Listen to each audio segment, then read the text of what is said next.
we get to the moment everybody's been waiting on. Even though my co-host put this in a similar manner of when the Undertaker went against Brock Lesnar at WrestleMania 30.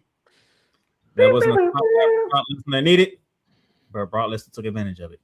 Well, the same thing that happened for Gunther in Saturday's main event when he is the final opponent for one never seen 17 John Cena. The greatest of all time.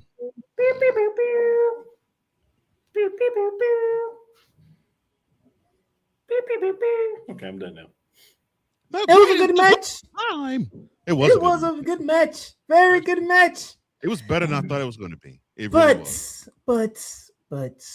Because I was literally expecting that match to be absolute crap. I really did. I did. So they outdid your expectations. They exceeded my expectations. I thought it was going to be straight up dog crap. I thought it was going to get the 5 moves of doom, and Gunther just ragdolling us behind. That's what I thought we was going to get. You thought he was going to treat him like he did when he fought Brock Lesnar? Basically. And I was saying to myself, they better not do that because we would see it, we'd be bored. That's not what we want to see. And thankfully they did not book the match that way. Okay, cool. Without going into the finish, everything, just the match itself. Oh, no. Did it? Pass.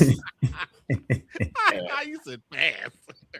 If I talk about this, the finish is getting put into it. So I'm going to just wait until pass. That's cold. Pass. So, this match was good. The problem is the finish for the people in attendance at Washington D.C. Those watching, millions watching around the world.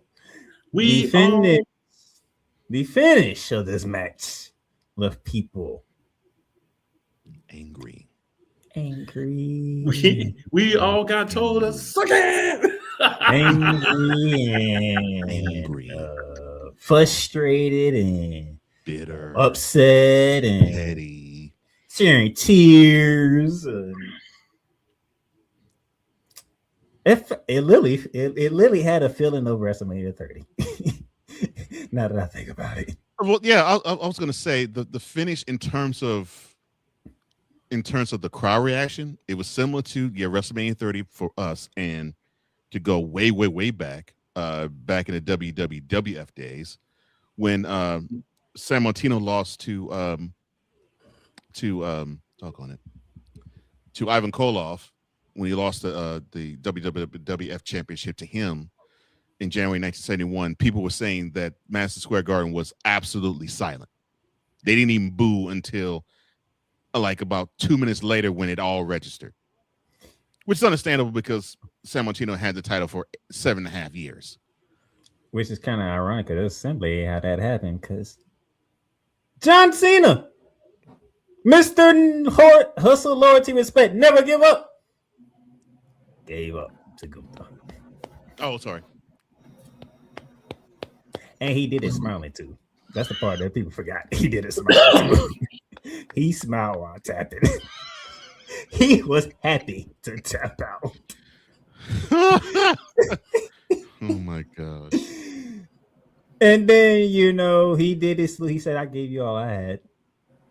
And I think he knew how this was going to go. Because, he kind of chose what he wanted, how he wanted to go out, to be honest. Mm-hmm. But all the fire's going to go at one man. That'll be one Paula Vic Triple H. In which the crowd booed him when he came up with the rest of the locker room to salute John Cena. Thing was, they barely booed Gunther, but they had all the smoke for Triple H. All the smoke. Now, before I know Paul deserves every mother loving boo. Hey, how much did John Cena deserve? He had a reason. Collateral damage. How he's collateral in his retirement match? Because you should. He literally got to choose what he wanted to do. You shouldn't have allowed them to make your retirement match suck at the finish. That's your fault. And you know what? I don't feel bad for you. Now, all this crying online and all that, that's too much. But to be in that building in that moment, see that trash, and boo, you have every right. You spent your hard-earned money, and TKO Holdings has went up on what you have to pay to see this stuff, to get that. Live, you should boo. And you should have booed him the whole time he did his interview, not just at the beginning. Y'all should have, somebody should have went, somebody with a little taste of change should have went and got some waters and passed them out to everybody was still there, so everybody can have a nice,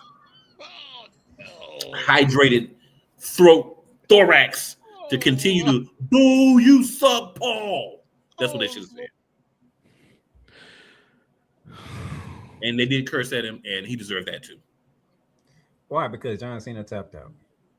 No, he deserved that because you took what should have been a moment to pass the torch to a young wrestler, not someone that's almost 40, and elevate them and put them in the light and get them seen, whether they're in NXT, whether they're on the main roster, or even if you decide to do somebody from TNA that you was going to steal in 6 months anyway.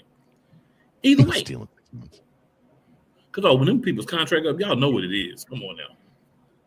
We about to have an influx of former TNA wrestlers in NXT and WWE. That's just be real. That's why I wanted to. That's why I wanted to go to Cool. But because Cool coming from a different angle, even though he's with people, he's coming from a different angle. His angle is Gunther shouldn't even been in that position. No. Everybody else's angle is the fact that John Cena tapped out. Gunther should not have been the one there. John Cena should not have tapped out because you've built all these years of, never give up, never give up. Then you're going to smile and give up at the end. I find it to be poetic. I find it to be poetic for me. It's him saying, "Yep, this is the end of the road for me." Of course you did. You got your the last time was that T-shirt too, don't you?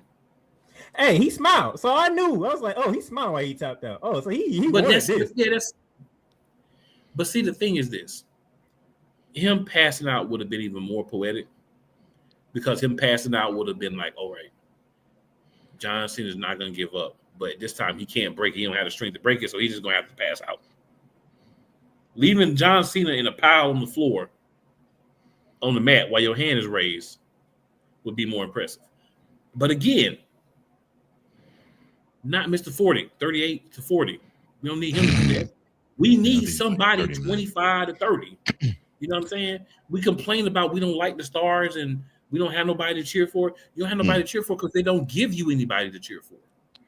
All they want to do is overuse 50 and 60-year-olds, finally start promoting you and giving you some shine when you're 40 plus. And then all the young guys are just supposed to get beat up and go after the Intercontinental Championship, nothing, go back to NXT or be tag teams. I'm sort of with you, Cool, in terms of why this had to be good. As soon as I saw Gunther was in that tournament, I'm like, great. So why are we having the tournament? Exactly. I mean, even though Cool didn't come out and say it, but as soon as I said Gunther was winning it, he pretty much was like, yeah. I was like, why is he in the tournament? Because to me, like I didn't have a problem with the finish, even because I storyline wise, I get the rationale. Here's a guy who is the pillar of never quitting and never surrendering, and that was good for the balance of the character's career. But now, since he's not going to have another match ever again, okay, I get why he has to tap. The issue that I have is the main issue I have is actually along the lines of Cool. I get why they did it with Gunther. I didn't want him to do it. This is how I would book it. That opening match, I would test Trick Williams to go up against Cody Rhodes. That's what I would have done, and have Obi be in Gunther's position in the main event. That's what I would have done. You could have went with the man who basically glazed John Cena every chance he get, Carmelo Hayes, or Carmelo. You could pull a heel turn and be like, okay, you have two Bostonians going at it, and then I mean Carmelo would have definitely needed the boost, because I agree with you, Cool.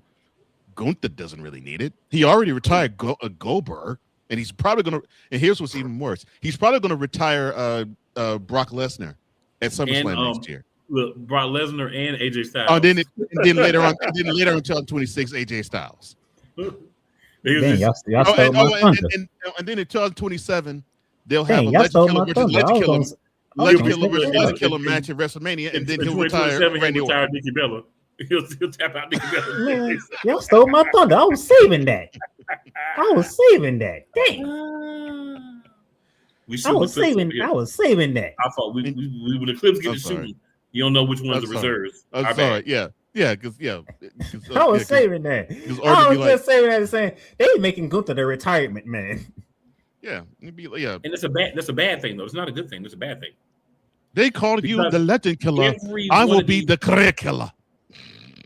Every one of these is another opportunity to boost. If he say that tonight, I'm gonna laugh. If he says that tonight, right? So instead of taking those opportunities to boost people up, you're gonna say Gunther.